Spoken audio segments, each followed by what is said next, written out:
ये जो कार्बनिक यौगिकों का वर्गीकरण है, यहाँ पर हम लोग समझेंगे कि कार्बनिक यौगिक का वर्गीकरण जो हुआ है दो प्रकार से हुआ है। एक चक्रीय हुआ है, चक्रीय, और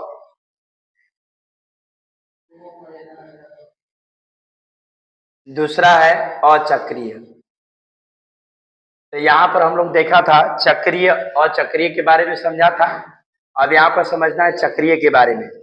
तो जो चक्रीय है उसी को एलिसाइक्लिक भी कहते हैं। एलिसाइक्लिक यौगिक या इसको बंद श्रृंखला कहते हैं।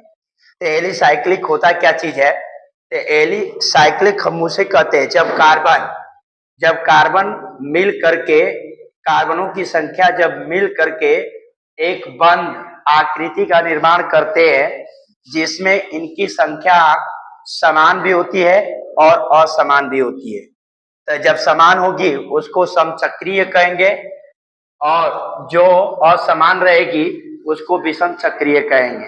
तो ऐसा ये जो श्रृंखलाओं का निर्माण करते हैं, जो बंद श्रृंखलाओं का निर्माण करते हैं, तो यह कभी कभी विषम चक्रीय का करते हैं, अन्यथा सदैव यह समचक्रीय का करते हैं। तो यहाँ पर हम लोग उदाहरण के माध्यम से समझेंगे। यहाँ पर एक कार्बन तीन कार्बन मिलकर के एक बंद आकृति बनाया, तो यह समचक्रीय है। यहाँ पर कार्बन की संख्या 6 है, प्रत्येक यहाँ पर बिंदु पर एक कार्बन होता है, तो इस तरह से 6 है, 6 मिलकर के एक वलय बनाए। अब देखिए यहाँ पर भी उसी प्रकार से बनाए, और यहाँ पर जैसे हम आते हैं तो यहाँ पर इस वलय तो बना है मगर यहाँ पर कार्बन की संख्या असमान है। 5 है, एक जगह पर ऑक्सीजन आ गया, तो ए विषमीय है, ए विषम है, बाकी ए सम है। अब यहाँ पे ये देखना है कि इसके बाद हम लोग को ये देखना होता है इसका IUPAC नामकरण जब लिखा जाता है तो उसमें इसे जो बंद है, ये बंद के लिए साइक्लो का प्रयोग किया जाता है। इसका नामकरण यौगिक का लिखने से पहले हम साइक्लो से संबोधित करते हैं, जिसको हम प्रत्यय कहते हैं। तो इस प्रकार से हमारा एलिसाइक्लिक रहा। अब एलिसाइक्लिक में एरोमेटिक यौगिक आते हैं, क्योंकि ये भी दो प्रकार के होता है। तो इसमें क्या आते हैं? एरोमेटिक आते हैं।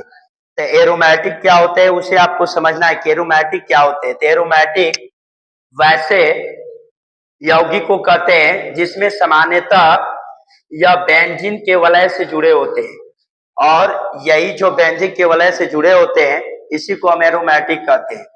जैसे यहाँ पर देखिए, यहाँ पर जो बेंजीन है तो यहाँ पर कोई भी इससे अन्य प्रतिस्थापी नहीं जुड़ा है, इसलिए जो इसका वलय है इसे बेंजीन कहेंगे। क्या कहेंगे? बेंजीन। और जब यहाँ पे NH2 जुड़ा हुआ है तो इसको एलिलीन कहेंगे। तो ए भी एरोमेटिक है, ए भी एरोमेटिक है, और यहाँ पर दो बेंजीन आपस में जुड़ा है तो इसको नेप्थलीन कहेंगे। अब ये तीनों वलय को हम बेंजोनाइड या एरोमेटिक यौगिक के नाम से जानते हैं। अब अगला आता है अबेंजोनाइड एरोमेटिक यौगिक। तो इसमें क्या होता है? विषम चक्रीय आता है वलय एरोमेटिक का। जैसे में यहाँ पर देख लीजिए ट्रायोपोलोन का, तो ये जो आता है आपका अबेंजोनाइड एरोमेटिक यौगिक है, और ऊपर वाला आपका एरोमेटिक बेंजोनाइड यौगिक है।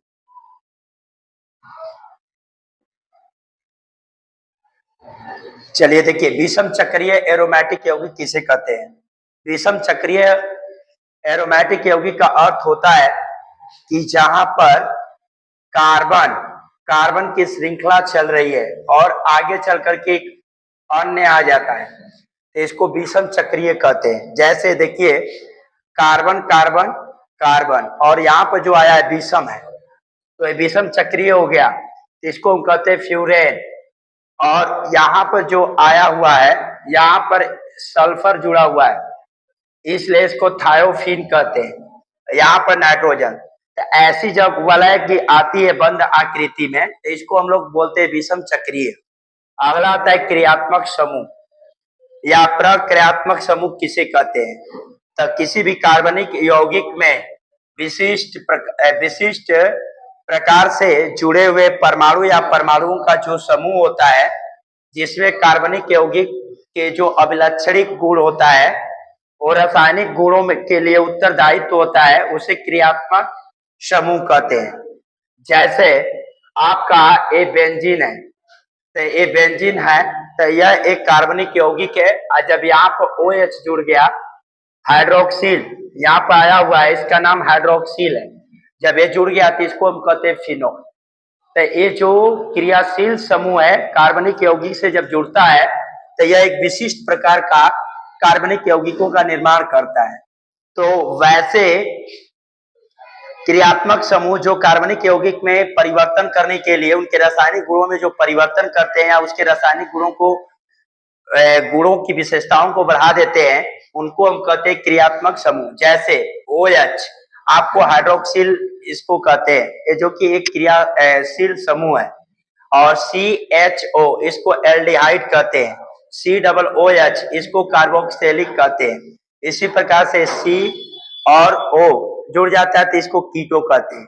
इस तरह से हमारा ये जो है एक कार्बनिक यौगिक में जो इनके विषम चक्रीय और सम चक्रीय के साथ जो क्रियाशील समूह है उनका हम लोग अध्ययन किए।